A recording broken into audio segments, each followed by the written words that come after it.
तो हेलो मित्रों, आज हम लोग क्लास 8 मैथमेटिक्स प्रीवियस ईयर का बोर्ड क्वेश्चन पेपर 2024 का हम लोग यहाँ पर सॉल्व करने वाले हैं। तो सबसे पहले हम मल्टीपल चॉइस क्वेश्चन को सॉल्व करने वाले हैं, फिल इन द ब्लैंक्स को सॉल्व करने वाले हैं, फिर very short answer type question, फिर शॉर्ट आंसर टाइप क्वेश्चन, फिर लॉन्ग आंसर टाइप क्वेश्चन को मतलब हम लोग पूरा का पूरा पेपर यहाँ पर सॉल्व करने वाले हैं। तो आइए हम सबसे पहले मल्टीपल चॉइस क्वेश्चन को क्या कर लेते हैं, देख लेते हैं, जो कि हमारा क्वेश्चन नंबर 1 से क्वेश्चन नंबर 5 तक है। तो क्वेश्चन नंबर 1 लिखा है हमारा multiplicative inverse of rational number of 3/5 is. तो हमें यहाँ पर पूछ रहा है कि 3/5 का मल्टीप्लिकेटिव इनवर्स क्या होगा। तो मल्टीप्लिकेटिव इनवर्स का मतलब मैंने बताया था कि गिवन नंबर का क्या कर देना है, हमें रेसिप्रोकल कर देना है। अब रेसिप्रोकल का मतलब होता है जो नंबर न्यूमरेटर में है उसको भेज देना है हमें डिनोमिनेटर में। तो हमने नीचे लिख दिया 3 और जो डिनोमिनेटर में है उसको भेज देना है हमें ऊपर, तो ऊपर हम लोग लिख देंगे 5। मतलब गिवन नंबर को अगर हम उल्टा कर देंगे तो हमारा क्या निकल आता है, मल्टीप्लिकेटिव इनवर्स निकल आता है। तो 3/5 का मल्टीप्लिकेटिव इनवर्स क्या हो जाएगा, 5/3 हो जाएगा। तो कौन सा नंबर हमारा सही है, ऑप्शन नंबर सी हमारा है 5/3, वो क्या होगा, सही होगा। अब क्वेश्चन नंबर 2 लिखा है the value of x in 3x - 5 = -2 is. तो देखिए यहाँ पे हमें दिया है 3x - 5 = -2 और हमें x की वैल्यू को क्या करना है, फाइंड करना है। तो देखिए क्या करते हैं, हम वेरिएबल को रखे रहते हैं और जो नंबर होता है, जो कांस्टेंट होता है, उसको इक्वल के इस पार क्या करते हैं, ट्रांसफर करते हैं। तो इस 3x को हमने उतार दिया, ये -5 था तो इक्वल के उस पार गया, तो सबसे पहले इस -2 को उतार दिया हमने और -5 जब उस पार गया तो ये क्या बन गया, हमारा +5 बन गया। अब क्या करेंगे, इस 3x को फिर से हमने उतारा। अब देखिए माइनस प्लस क्या होता है, माइनस, मतलब नंबर को आपस में हमें क्या करना है, माइनस। तो 5 में 2 को माइनस करेंगे, आ जाएगा हमारा 3। फिर हमें देखना होता है नंबर कौन सी बड़ी है, तो 5 जो है हमारा क्या है, बड़ा है, उसके सामने कौन सी साइन है, प्लस की साइन है। तो यहाँ पर किसकी साइन लगने वाली है, प्लस की साइन लगने वाली है, लेकिन हम लोग प्लस की साइन नहीं लगाते हैं। अब हमें क्योंकि x की वैल्यू फाइंड करनी है तो इस 3 को भी क्या करना पड़ेगा, इक्वल के उस पार भेजना पड़ेगा। तो 3 और x एक दूसरे के साथ मल्टीप्लाई में है, तो x तो यहीं पे लिखा रहेगा और जब हम इस 3 का ट्रांसफर इधर की तरफ करेंगे तो किस में आ जाएगा, वो डिवाइड में आ जाएगा।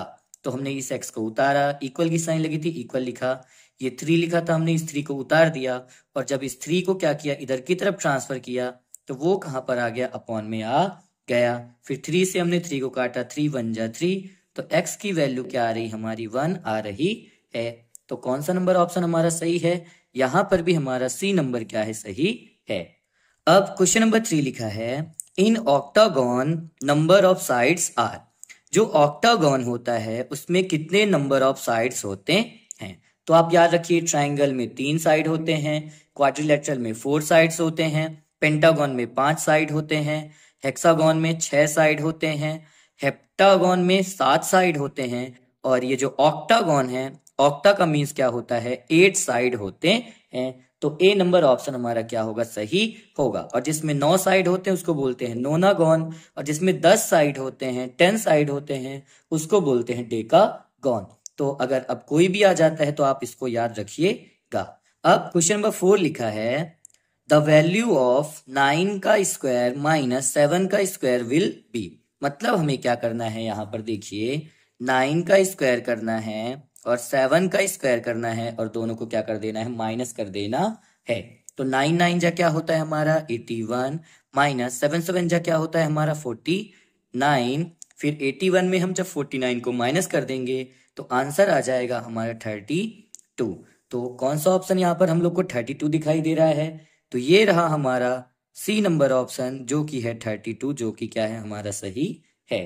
क्वेश्चन नंबर 5 है द वैल्यू ऑफ 4 की पावर -3 विल बी। तो हमें 4 की पावर -3 को क्या करना है, सॉल्व करना है। तो 4 की पावर -3 का देखिए हम क्या करेंगे, क्योंकि पावर जो है वो माइनस में है, तो पावर को पॉजिटिव बनाने के लिए हम गिवन नंबर को कहाँ भेज देते हैं, अपॉन में भेज देते हैं और वो क्या बन जाती है, पॉजिटिव हो जाती है। तो अब देखिए क्या करेंगे, 1/4 की पावर 3 है, मतलब हमें लिखना है 4 × 4 × 4। और जब हम इसको सॉल्व करेंगे तो ये 1 तो ऊपर 1 उतर आएगा, 4 × 4 = 16, 16 4 जा कितना आ जाएगा हमारा, 64 आ जाएगा। तो जहां पर भी हमारा 1/64 लिखा है वही क्या होगा, हमारा ऑप्शन होगा। तो डी नंबर हमारा क्या है, सही ऑप्शन है 1/64। अब हम लोग फिल इन द ब्लैंक्स को सॉल्व कर लेते हैं, जो कि हमारा क्वेश्चन नंबर 6 से क्वेश्चन नंबर 10 तक है। क्वेश्चन नंबर 6 लिखा है additive identity for integer is. तो आपको याद रखना है, अगर आ जाए एडिटिव आइडेंटिटी तो चाहे इंटीजर हो चाहे रैशनल नंबर हो, जो एडिटिव आइडेंटिटी होती है वो क्या होती है, 0 होती है। और अगर यहीं पर आ जाए मल्टीप्लिकेटिव आइडेंटिटी, चाहे वो इंटीजर हो चाहे रैशनल नंबर के लिए हो, तो अगर मल्टीप्लिकेटिव आइडेंटिटी लिखा है तो आपको 1 याद रखना है, और अगर एडिटिव आइडेंटिटी लिखा है तो आपको 0 याद रखना है। तो यहाँ पर additive identity for integers is 0। अब देखिए question number 7, a square is a rectangle. जो स्क्वायर है वो क्या हो सकता है, रेक्टेंगल हो सकता है, हुज ऑल साइड्स आर, है ना, जिसकी सारी साइड्स क्या होंगी, इक्वल होंगी। तो यहां पर हमें क्या फिल करना है, इक्वल। क्वेश्चन नंबर 8 लिखा है on throwing a die once the probability of getting 2 will be. तो देखिए जो प्रोबेबिलिटी का फॉर्मूला होता है, P इक्वल होता है नंबर ऑफ फेवरेबल आउटकम और नंबर ऑफ टोटल आउटकम। देखिए टोटल क्या होगा, तो बताइए जब हम डाइस फेंकते हैं, है ना, जो हमने लूडो में खेला होगा डाइस, जब हम उसको फेंकते हैं तो टोटल इसमें कितने आउटकम्स आते हैं, उसमें 1 2 3 4 5 और 6 आता है। मतलब टोटल कितने आउटकम्स आते हैं, 6 आउटकम्स आते हैं। फिर देखिए हमें क्या चाहिए, 2 चाहिए। तो 2 कितनी बार आएगा, एक बार आएगा। तो हमको 2 तो चाहिए, लेकिन 2 कितनी बार आएगा, एक बार आएगा। इसलिए जो नंबर ऑफ फेवरेबल आउटकम है वो क्या होगा, हमारा 1 होगा। तो इसका राइट ऑप्शन होगा 1/6। और देखिए जो परीक्षा अध्ययन में है वो मिस्टेक से यहाँ पर 1/3 लिखा है, तो आपको इसको 1/6 बना लेना है। अब question number 9, discount can be obtained by subtracting ... from the mark price. तो आपको याद रखना है जो डिस्काउंट होता है जब हम लोग एसपी में, एसपी का मतलब क्या हो जाएगा यहाँ पर, सेलिंग प्राइस। आपको पूरा का पूरा लिखना है सेलिंग प्राइस। जब हम एसपी में मार्क प्राइस को क्या करते हैं, माइनस कर देते हैं, तो हमें ये पता चलता है कि कितना डिस्काउंट मिला है। तो आपको याद रखना है एसपी, एसपी का फुल फॉर्म आपको यहाँ पर सेलिंग प्राइस फिल करना है। क्वेश्चन नंबर 10 है हमारा 5 की पावर 0 इक्वल। तो आप याद रखिए किसी भी नंबर में अगर क्या लगा है, 0 लगा है, उसका आंसर क्या आता है, 1 आता है। मतलब किसी भी नंबर की पावर अगर 0 है तो वो क्या होगा, 1 होगा। चाहे इसकी जगह कोई भी आंसर दे दे, है ना, अगर वो लिख देता 6 की पावर 0 तब भी क्या होता, 1 ही हमारा आंसर होता। तो किसी भी नंबर की पावर अगर 0 है तो उसका आंसर क्या आता है, 1। इसीलिए हमने यहाँ पर 1 लिख दिया। अब हम लोग very short answer type question, जो कि क्वेश्चन नंबर 11 से 16 तक है, उसको सॉल्व करेंगे, और फिर शॉर्ट आंसर टाइप क्वेश्चन को, फिर लॉन्ग आंसर टाइप क्वेश्चन को सॉल्व करेंगे, जो कि मैंने यहाँ पर कॉपी में सॉल्व करके रखा है। अब हम वहीं पे उसे क्या करने वाले हैं, समझने वाले हैं। तो अब हम लोग class 8 mathematics board question paper 2024 का very short answer type question, जो कि क्वेश्चन नंबर 11 से 16 तक है, उसे सॉल्व करने वाले हैं। तो क्वेश्चन नंबर 11 लिखा है right any 2 properties of a parallelogram. हमें पैरेललोग्राम की कोई भी 2 प्रॉपर्टीज लिखनी है। तो देखिए मैंने यहाँ पर 4 प्रॉपर्टी आप लोगों के लिए लिख दी है, आपको जो याद होगा वो आप लिख सकते हैं। तो फर्स्ट प्रॉपर्टी क्या होती है पैरेललोग्राम की, opposite sides of a parallelogram are equal. जो पैरेललोग्राम होता है उसकी जो अपोजिट साइड्स होती हैं वो क्या होती हैं, इक्वल होती है। मतलब ये साइड और ये साइड क्या है, इक्वल होता है, और ये साइड और ये साइड हमारी क्या होती हैं, इक्वल होती हैं। फिर दूसरी प्रॉपर्टी है opposite angles of a parallelogram are equal.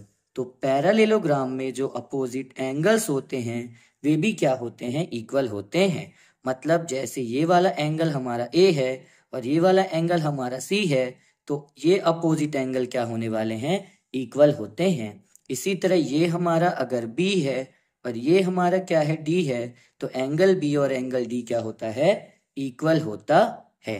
तो opposite angles of parallelogram are equal, ये हमारी हो गई दो प्रॉपर्टी। अब तीसरी प्रॉपर्टी भी हमने लिख दी है, adjacent angle of a parallelogram are supplementary. Adjacent angle का मतलब होता है अगल बगल के जो एंगल होते हैं, अगर उनका हम क्या करते हैं, सम करते हैं, मतलब इनको जोड़ते हैं, तो उनका सम 180 डिग्री के बराबर होता है।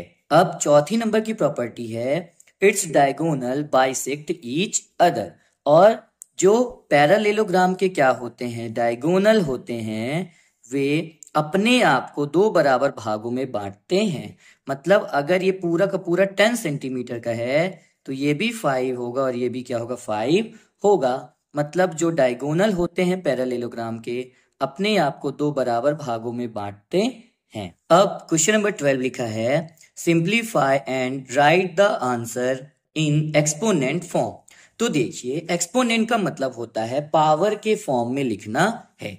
जो हमारा नीचे लिखा होता है उसको कहते हैं हम लोग बेस। क्या कहते हैं, बेस। और ये जो पावर लगी होती है इसे हम लोग बोलते हैं एक्सपोनेंट। क्या बोलते हैं, एक्सपोनेंट। तो हमें क्या लिखना है, इस क्वेश्चन को सॉल्व तो करना ही है, बट आंसर हमें किस में देना है, पावर चढ़ा करके देना है।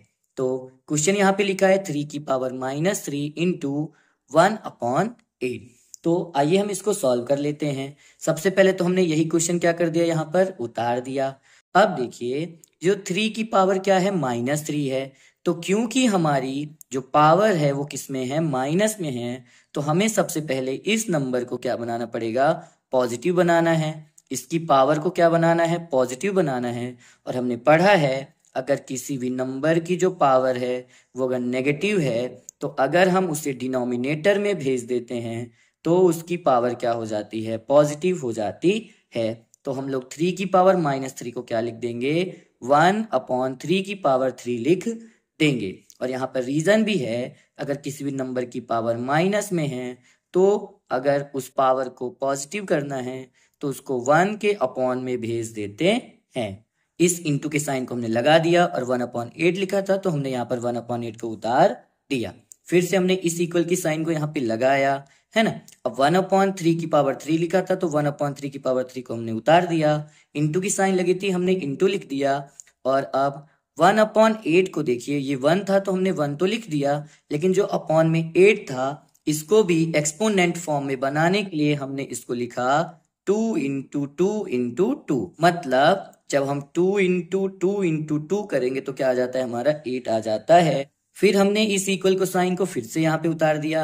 1/3 की पावर 3 लिखा था, हमने 1/3 की पावर 3 को उतार दिया। इंटू की साइन लगी थी, इंटू लगा दिया। 1 लिखा था ऊपर तो हमने 1 लिख दिया। अपॉन का साइन था, हमने भी लगा दिया अपॉन। अब बताइए 2 कितने हैं हमारे पास, 3 है, तो हम इसको लिख सकते हैं 2 की पावर 3। अब हम क्या करेंगे, सामने सामने मल्टीप्लाई कर देंगे। तो इक्वल की साइन यहाँ थी तो हमने इक्वल की साइन लगाई। 1 × 1 लिखेंगे तो हमने लिखा 1 × 1। अपॉन लगा था तो हमने भी क्या लगा दिया, अपॉन। फिर 3 की पावर 3 लिखा था तो हमने 3 की पावर 3 लिखा। इंटू तो इंटू लगाया और 2 की पावर 3 हमने क्या कर दिया, उतार दिया। अब इस इक्वल की साइन को हमने फिर से यहाँ पे उतार दिया। 1 का मल्टीप्लाई 1 में करेंगे तो क्या आ जाएगा, 1 आ जाएगा। अपॉन की साइन लगी थी, हमने भी क्या लगा दिया, अपॉन लगा दिया। अब देखिएगा, ये जो 3 है इसकी भी पावर क्या है, 3 है, और इस 2 की भी पावर क्या है, 3 है। तो हमने एक फॉर्मूला पढ़ा है, अगर a की भी पावर क्या है, m है, और b की भी पावर क्या है, m है, मतलब पावर क्या है, सेम है, तो क्या होता है, जो पावर होता है वो कॉमन आ जाता है, और जो बेस होता है इन दोनों को हम लोग आपस में मल्टीप्लाई के फॉर्म में लिख देते हैं। मतलब देखिए, यहाँ पर पावर 3 है, यहाँ पर भी पावर क्या है, 3 है, तो 3 क्या आ जाएगा हमारा कॉमन आ जाएगा और बेस का क्या हो जाएगा मल्टीप्लाई हो जाएगा। तो हम लोग इसको लिखेंगे 3 इंटू 2। तो 3 इंटू 2 हमने उतार दिया क्योंकि यहां पर भी 3 था यहां पर भी 3 था, तो इनकी पावर क्या आ गई हमारी कॉमन आ गई। पर हमने यहाँ पर रीजन भी दे दिया।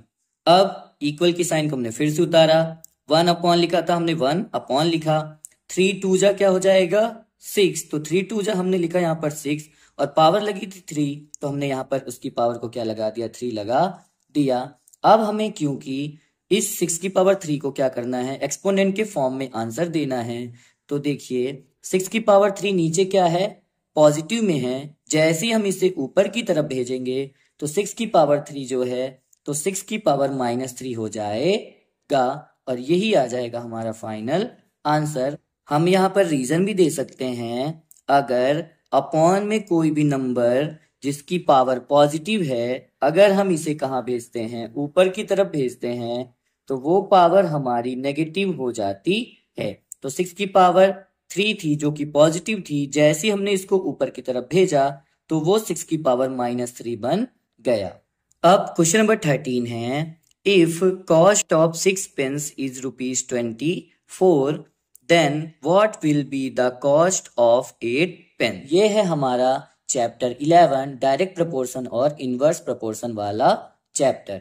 तो देखिए हमने यहाँ पर क्या बना लिया लिस्ट बना ली। किसकी लिस्ट बनाई, एक तो हम पेन ले रहे हैं और पेन का क्या दिया गया है कॉस्ट दिया गया है, तो हमने एक में लिखा नंबर ऑफ पेन और दूसरे में लिखा कॉस्ट और ब्रैकेट में लिखा इन रुपीज, मतलब जो कॉस्ट है हमें रुपीज में दी गई है।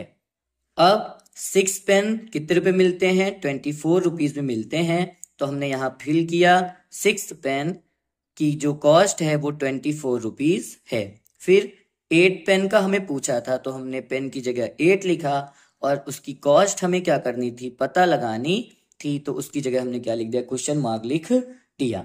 अब हम क्या करते हैं इन लिस्ट में जो नंबर होते हैं उनको x1 y1 x2 y2 x3 y3 बना लेते हैं। तो क्योंकि इसमें केवल 2 ही बॉक्स है तो ये वाला होगा हमारा x1 और नीचे वाला होगा हमारा y1, ये होगा हमारा x2, नीचे वाला होगा हमारा y2। अगर आगे भी टेबल होती तो हम उसको लिखते हैं x3, नीचे वाले को लिखते y3, है ना, लेकिन हमारे पास केवल 2 ही टेबल थी तो हमने इसको लिखा x1, नीचे लिखा y1, यहाँ पे लिखा x2, नीचे लिखा y2। अब देखिए अब हमें ये पता लगाना है कि इसमें डायरेक्ट प्रोपोर्शन हो रहा है कि इनवर्स प्रोपोर्शन हो रहा है। तो देखिए जो हमारा डायरेक्ट प्रोपोर्शन होता है इसमें क्या होता है अगर हमारी एक वैल्यू बढ़ रही है तो दूसरी वैल्यू भी क्या होती है बढ़ती है, तो ऐसे में क्या होता है डायरेक्ट प्रोपोर्शन होता है। या फिर एक वैल्यू क्या हो रही घट रही है तो दूसरी वैल्यू भी क्या हो जाए घट जाए, तो वहां क्या होता है डायरेक्ट प्रोपोर्शन होता है। तो आप बताइए 6 पेन 24 रुपीज के मिलते थे, है ना, 6 पेन 24 रुपीज के मिलते थे, तो जो 8 पेन है ना, तो वो कितने रुपए में मिलेंगे, तो कंफर्म है कि 24 रुपीज से तो ज्यादा में ही मिलेंगे। तो जैसे ही हमने पेन की संख्या को बढ़ाया जो पैसा है वो भी हमारा क्या लगने वाला है ज्यादा लगने वाला है। तो इसमें कौन सा प्रोपोर्शन है, इसमें हमारा डायरेक्ट प्रोपोर्शन है। क्यों, क्योंकि जैसे ही पेन की संख्या बढ़ी हमारा जो पैसा है वो और ज्यादा लगने वाला है। तो यहाँ पर है डायरेक्ट प्रोपोर्शन, तो हमने लिखा डायरेक्ट प्रोपोर्शन और डायरेक्ट प्रोपोर्शन का फॉर्मूला होता है x1 upon y1 equal x2 upon y2। अब हमने यहाँ पर जो x1 y1 x2 y2 माना है यहाँ पर हम क्या कर देंगे फिल कर देंगे। तो x1 है हमारा 6 तो हमने 6 लिख दिया, y1 है हमारा 24 तो हमने अपॉन में 24 लिख दिया, इक्वल की साइन लगी थी हमने लगा दी इक्वल की साइन, x2 है हमारा 8 तो हमने यहाँ पर 8 लिख दिया और y2 हमें क्या करना है फाइंड करना है तो हमने अपॉन में y2 को लिखा रहने दिया।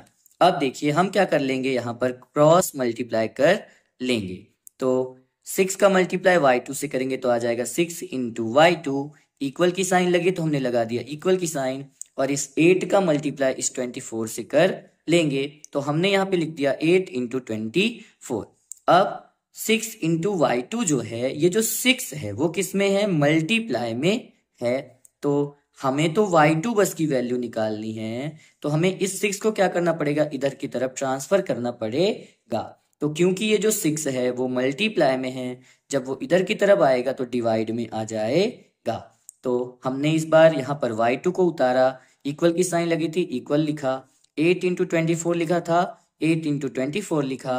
अब ये जो 6 था वो मल्टीप्लाई में था, जब इसको ट्रांसफर करेंगे, ट्रांसपोज करेंगे इधर की तरफ, तो वो हमारा अपॉन 6 बन जाएगा।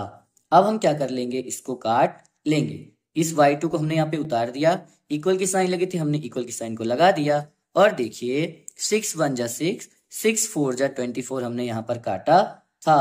तो क्या लिखेंगे, अपॉन में तो देखिए 1 है, 1 का मतलब कुछ नहीं, तो नीचे हम कुछ नहीं लिखेंगे। हमारे पास बचा 8 इंटू और ये 4, तो हमने यहाँ पर 8 इंटू 4 को उतार दिया।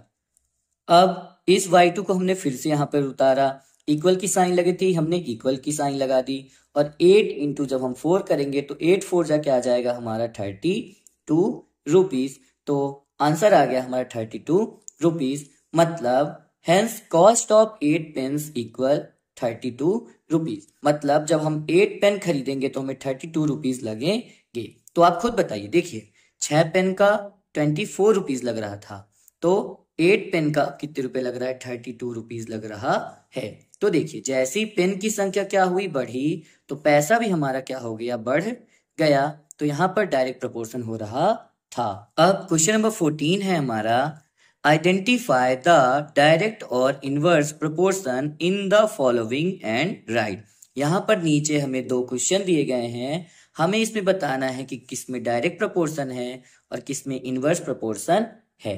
तो फर्स्ट है हमारा, the area of cultivated land and the crop harvested.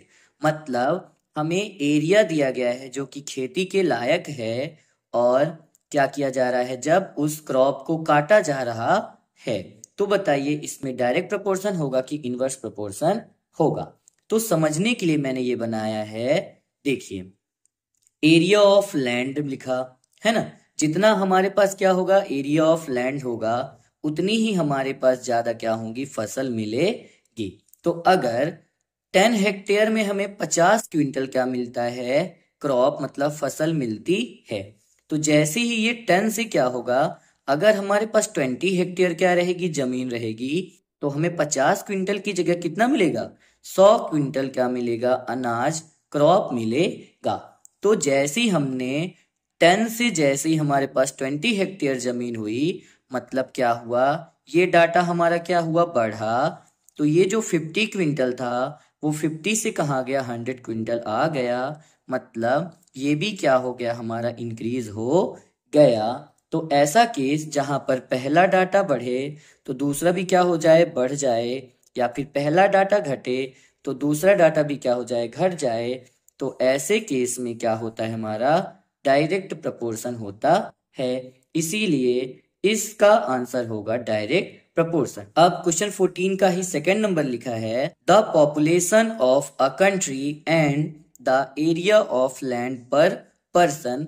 तो इसमें क्या है, हमें बताना है। तो आप ही बताइए, अगर हमारे पास पॉपुलेशन क्या होगी, ज्यादा होगी, तो हमारे पास जो लैंड होगा वो क्या होगा, घटेगा।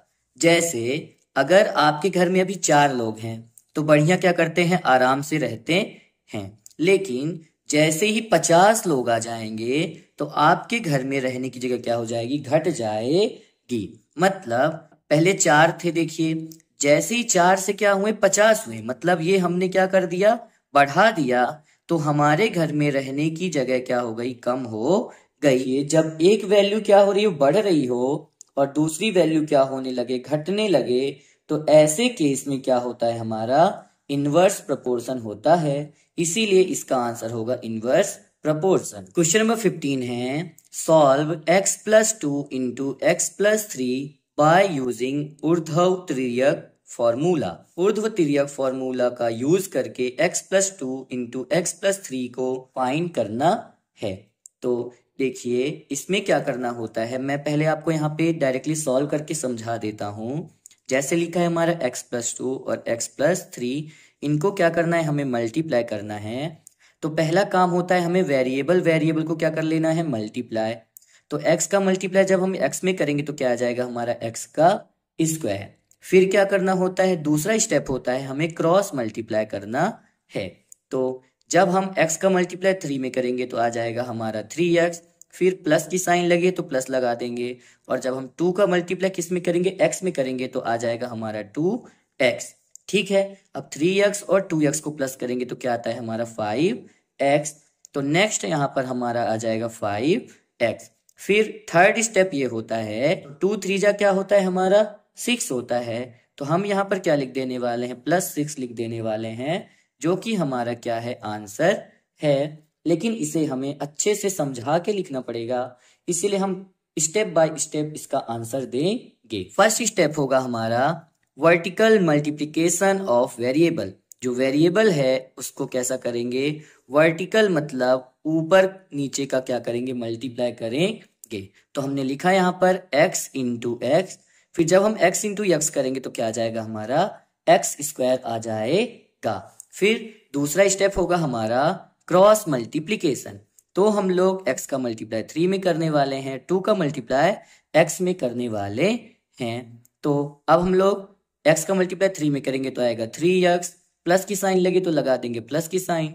2 का मल्टीप्लाई x में करेंगे तो आ जाएगा हमारा 2x, 3x और 2x को जब हम प्लस करेंगे तो आ जाएगा हमारा 5x।